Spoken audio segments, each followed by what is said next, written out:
Kau bisa patahkan kakiku, tapi tidak mimpi-mimpiku. Kau bisa lumpuhkan tanganku, tapi tidak mimpi-mimpiku. Kau bisa merebut senyumku, tapi sungguh tak akan lama. Kau bisa merobek hatiku, tapi aku tahu obatnya. Manusia-manusia kuat, itu kita. Jiwa-jiwa yang kuat, itu kita. Manusia-manusia kuat, itu kita. Jiwa-jiwa yang kuat, itu kita. Kau bisa hitamkan putihku, kau takkan gelapkan apapun. Kau bisa runtuhkan jalanku, kan ku temukan jalan yang lain.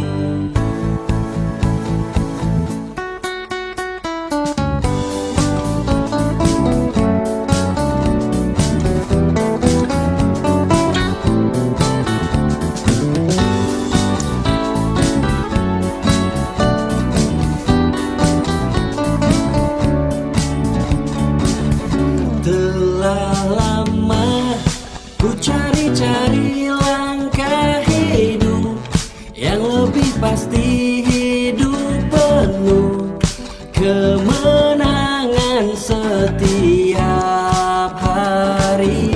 Suatu saat Yesus panggilku untuk jadi pekerja, melayani, jadi saksi baginya.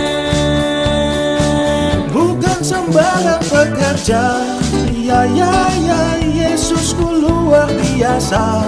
Ya ya ya, dia raja segala raja. Ya ya ya, memanggilku menuai ladangnya. Hanya anugerah semata. Ya ya ya, aku dipakai olehnya. Ya ya ya, sungguh amat istimewa menjadi pekerja Kristus yang mulia. Telah lama ku cari-cari langkah hidup yang lebih pasti, hidup penuh kemenangan setiap hari. Suatu saat Yesus panggilku untuk jadi pekerja, melayani, jadi saksi baginya. Bukan sembarang pekerja, ya ya ya, Yesusku luar biasa. Ya ya ya, dia raja segala raja. Ya ya ya, memanggilku menuai ladangnya. Hanya anugerah semata. Ya ya ya, aku dipakai olehnya. Ya ya ya, sungguh amat istimewa menjadi pekerja Kristus yang mulia.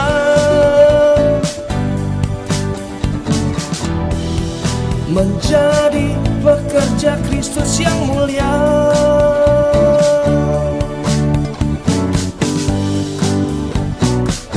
Pekerja Kristus yang mulia.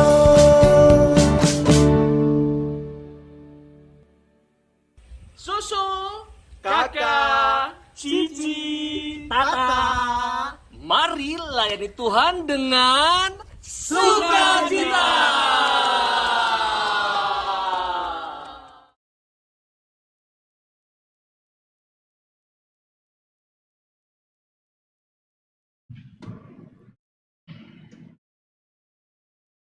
Saudara-saudari yang terkasih, di dalam kehidupan kita, entah itu di keluarga, di masyarakat, di gereja, setiap orang memiliki peran dan tugas. Peran dan tugas itu, jika dilaksanakan dengan baik, maka akan membuat hidup kita lebih teratur, lebih sejahtera, lebih damai, lebih membahagiakan. Kalau tidak, bisa menimbulkan kekacauan. Kalau seorang guru, peran dan tugasnya adalah mengajar, ya wayahna tugasnya mengajar. Kalau guru yang tidak mengajar malah dipertanyakan keguruannya. Para siswa atau yang sedang kuliah, tugasnya adalah belajar. Maka kalau anak-anak sekolah sekarang tidak belajar, malah dipertanyakan ini kemuritannya. Orang tua, tugas dan perannya adalah membesarkan anak, mendidik anak, termasuk membiayai pertumbuhan anak sampai dewasa. Wayahna tugasnya seperti itu. Nah, kalau setiap peran dan tugas ini dilaksanakan dengan baik, maka hidup akan lebih membahagiakan, akan lebih teratur, membuat damai. Namun kadangkala dalam kenyataan hidup kita ada pula orang-orang yang tidak melakukannya dengan baik tugas dan perannya. Yang pertama, orang ini bisa saja malas. Tetapi ada juga yang menjalankan tugasnya, namun bukan karena sadar bahwa itu tugas saya. Tetapi mereka menjalankannya untuk mencari kepentingan diri sendiri. Para pejabat yang korupsi itu menjalankan tugasnya, tetapi mencari kepentingan sendiri.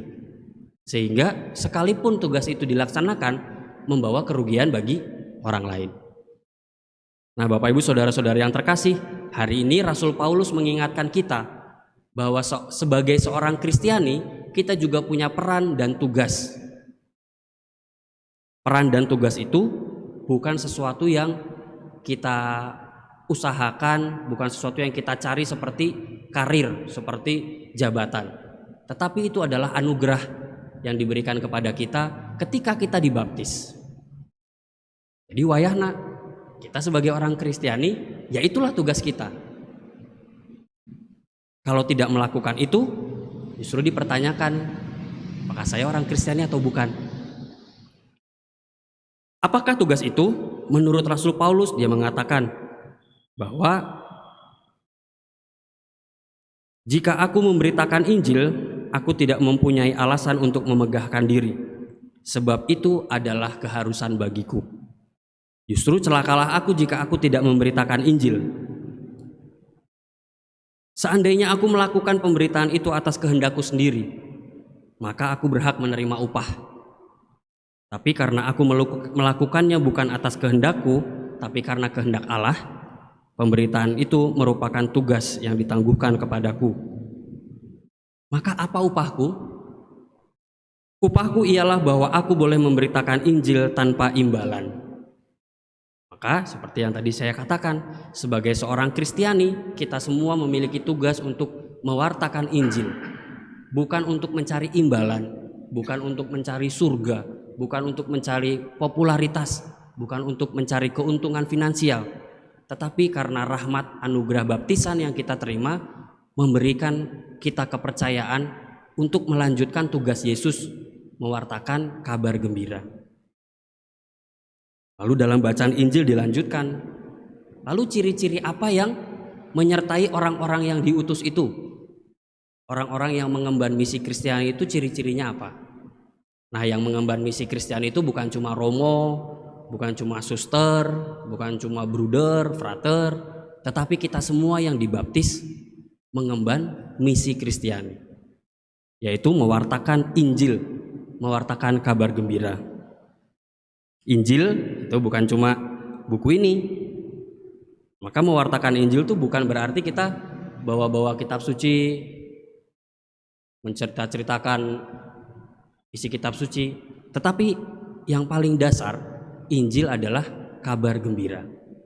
Nah, mari kita lihat ciri-ciri apa saja yang menyertai orang-orang yang membawa atau mewartakan Injil kabar gembira. Yesus mengatakan, orang yang diutus disertai dengan tanda-tanda mengusir setan-setan. Ini bukan seperti yang kita lihat di TV-TV. Wah, lalu bisa ngobrol sama setannya. Mungkin besok-besok ngopi sama setannya. Bukan seperti uka-uka. Tetapi setan adalah kekuatan yang menakutkan. Saya belum pernah lihat setan dan tidak mau juga. Tetapi bahwa setan adalah kekuatan yang menakutkan akan dapat dilawan oleh orang-orang yang berani menghilangkan ketakutan-ketakutan itu. Di dalam keluarga misalnya, apakah kehadiran seorang bapak itu membuat anak-anaknya takut? Anak-anak lebih takut di rumah daripada di luar rumah. Nah, mungkin bapaknya ini mengandung unsur setan karena membawa ketakutan. Apakah kehadiran saya di sekolah buat teman-teman itu membawa ketakutan? Barangkali kita mengandung unsur setan. Maka orang yang diutus ketika hadir di tengah-tengah orang lain, kehadirannya tidak membawa ketakutan, tetapi membawa Injil, kabar gembira, sukacita. Itu ciri yang pertama. Ciri yang kedua, orang-orang yang diutus ini bisa berbicara dalam bahasa-bahasa yang baru. Wah, jangan dipikir nanti harus bisa 7 bahasa. Indonesia, Sunda, bahasa Banjar, bahasa mana lagi? Imban Negara. Bukan perkara bahasa secara gramatika, tetapi bahasa-bahasa yang baru adalah kemampuan untuk mengkomunikasikan kabar gembira. Hari ini kita merayakan pesta Santo Fransiskus Xaverius. Dia ditetapkan sebagai pelindung misi karena pergi ke seluruh penjuru dunia mewartakan Injil. Dulu Fransiskus Xaverius mewartakan Injil bawa salib dan kitab suci. Itu bahasa dulu. Bahasa yang baru yang kita pelajari sekarang, mungkin kita tidak perlu pergi ke pasar bawa salib dan kitab suci. Tetapi bahasa yang baru adalah tindakan nyata kehadiran kita sebagai pribadi-pribadi yang membawa sukacita bagi orang lain. Di keluarga, di masyarakat, apakah tetangga saya tuh menyadari bahwa oh, si Pak Anu kalau hadir di masyarakat tuh tidak membawa kebencian, tetapi bisa membawa kedamaian. Kalau ada konflik tidak memperkeruh suasana, tetapi bisa ambil bagian untuk menyelesaikan. Itu adalah bahasa, cara mengkomunikasikan kabar gembira. Ciri yang ketiga, memegang ular dan minum racun. Semoga tidak ada yang mencoba ini. Saya mau mencoba nih, saya sudah dibaptis, besok saya cari ular, saya pegang. Dipacok. Jadi menjadi seorang Kristen ini bukan berarti menjadi pawang ular. Tetapi ular dan racun adalah simbol penghancur atau perusak kehidupan. Maka orang-orang yang diutus, orang-orang yang membawa misi Kristiani, membawa kabar sukacita adalah mereka yang mampu melawan, menangkal daya-daya yang merusak hidup. Misalnya apa saja? Hoaks. Ini bisa merusak kehidupan. Kebencian, ujaran kebencian, permusuhan. Inilah daya-daya yang merusak kehidupan. Maka orang yang sungguh membawa kabar gembira, membawa utusan sebagai seorang Kristiani, tidak akan mudah termakan racun hoaks. Gereja di Papua dibakar, wah ribut di sini. Padahal dapurnya kebakaran, ibu-ibu masak. Karena tahu bahwa iman kita mengajarkan kasih, bukan membesar-besarkan kebencian.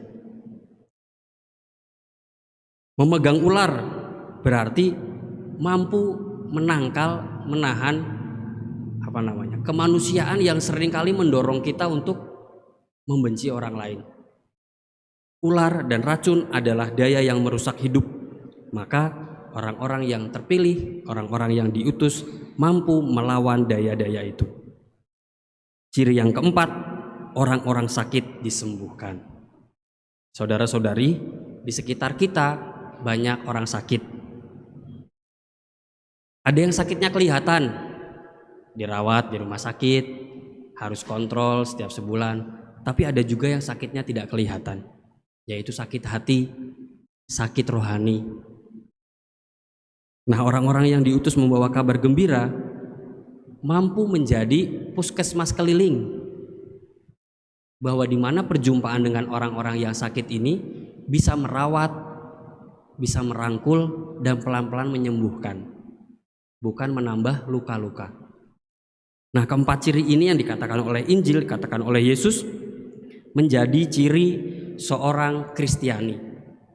Tetapi ini semua seperti yang dikatakan oleh Paulus bukan semata-mata usaha manusiawi kita, tetapi rahmat yang dipercayakan oleh Allah kepada kita, orang-orang yang dipilih, orang-orang yang dibaptis. Maka nanti kita akan menahtakan sakramen Maha Kudus, yaitu tanda kehadiran Yesus sendiri yang menjadi sumber kekuatan. Maka semua ciri-ciri tugas ini bukan karena kekuatan manusiawi kita, tetapi karena kita mengambil kekuatan yang dari Yesus sendiri.